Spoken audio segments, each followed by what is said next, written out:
જય જલારામ, જય શ્રી કૃષ્ણ બધાને. રાંધણ છઠ આવે એટલે આપણને એમ થાય કે સાતમ માટે શું બનાવવું છે, બધાને એકટાણામાં ભાવે અને અત્યારથી લોકો વિચારવા લાગ્યા હોય છે.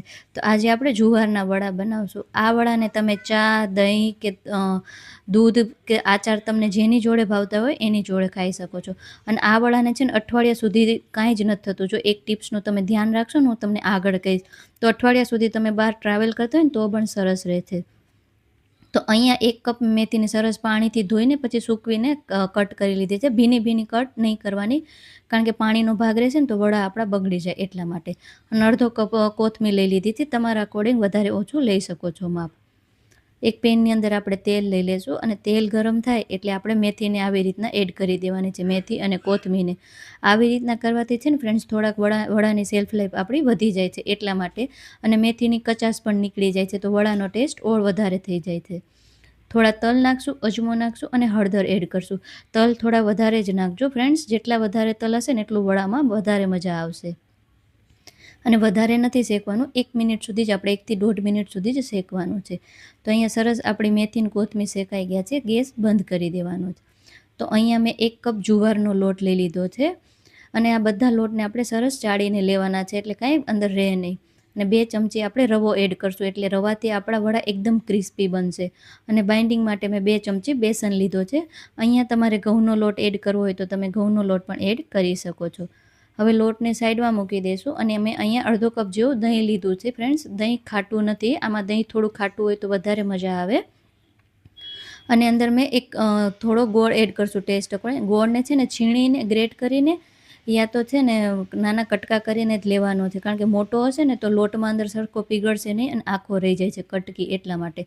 તો આવી રીતના 1 મિનિટ સુધી આપણે સરસ રીતના ગોળને મિક્સ કરી દેવાનો છે દહીંમાં. પછી બધા મસાલા કરી લેશું. આવી રીતના દહીંમાં બધા મસાલા કરવાથી છે ને મિક્સ થઈ જાય છે. લોટની અંદર ઘણીવાર એવું થાય છે કે આપણે લોટમાં એડ કરીએ ને ફ્રેન્ડ્સ, તો અમુક મસાલા ભેગા વધારે થઈ જાય છે અમુક જગ્યાએ, ને અમુક જગ્યાએ ઓછા હોય છે એટલા માટે.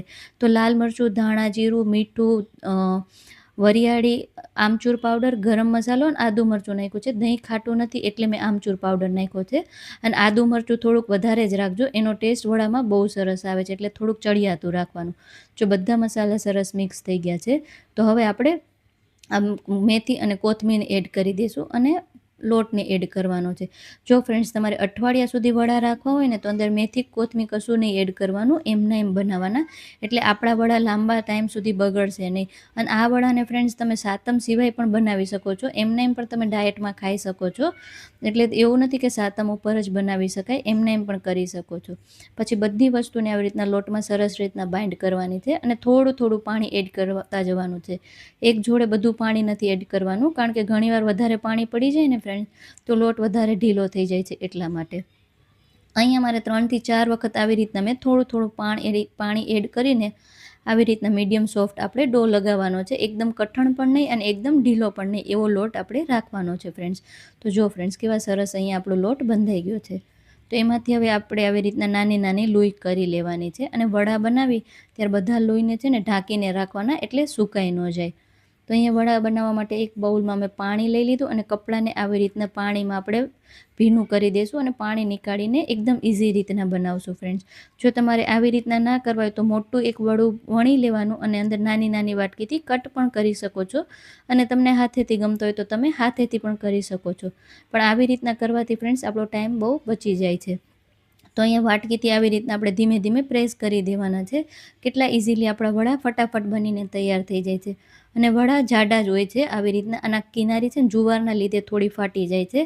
જો તમને એવું લાગતું હોય તો તમે હાથેથી થોડી કિનારી સરખી કરી શકો છો ફ્રેન્ડ્સ. અને હવે હાથેથી થેપીને હું તમને દેખાડું. આવી રીતના છે ને લૂઈને સરસ પ્રેસ કરી આંગળીની મદદથી આમ રાઉન્ડ રાઉન્ડ આપણે ફેરવતા જશું ને તો આ વડું પણ હાથેથી પણ બનાવવું ઇઝી છે ફ્રેન્ડ્સ, પણ થોડો આમાં ટાઈમ લાગે છે. પહેલાં આપણું ફટાફટ બની જાય છે એટલા માટે.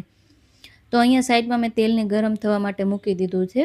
અને આવું મીડિયમ ગરમ તેલ થઈ જાય ને ઉપર આવવા લાગે એટલું કરવાનું છે. એકદમ ગરમ તેલમાં નાખશું ને ફ્રેન્ડ્સ તો તરત ઉપરથી લાલ થઈ જાય છે, એટલા માટે આપણે મીડિયમ ગરમ તેલમાં લો ટુ મીડિયમ ફ્લેમ પર તરતા જશું અને આવી રીતનું જાળાને પ્રેસ કરતા જવાનું, એટલે આપણા વડા સરસ રીતના ફૂલાય છે. જો અમુક ટીપ સાથે આમાં તમારે ઉપરથી તલ લગાવવા હોય ફ્રેન્ડ્સ તો તમે તલ પણ લગાવી શકો છો, પણ મેં વડામાં જ અંદર વધારે નાખી દીધા એટલે ઉપરથી નથી કર્યા. તો આવી રીતના લો ટુ મીડિયમ ફ્લેમ પર સરસ રીતના તળતા જવાના છે, ગોલ્ડન બ્રાઉન કલર થાય ત્યાં સુધી. તો ફરી મળીએ એક નવી રેસીપી સાથે. થેન્ક